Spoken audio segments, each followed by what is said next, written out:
আসসালামু আলাইকুম রহমতুল্লাহ। দেখেন আমার বাবু, তার নাম শোয়েব আহমদ। সে নতুন হাতে লেখা শিখতেছে। দেখেন সে খুব দুষ্ট। তাকে যদি বলা হয় প্যান্ট পরো, সে প্যান্ট পরতে চায় না। সে সব দুষ্টামি করতে পছন্দ করে। তার বয়স এখন 3 বছর 9 মাস।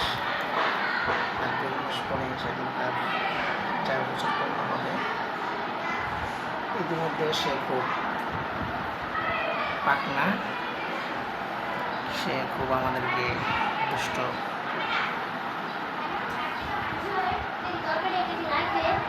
হ্যাঁ লাগবে। সে আমাদেরকে খুব বিরক্ত করে। রাত্রে 4টার দিকে ঘুমায়। 4টে 8টে 2টে এরকম ঘুমায়।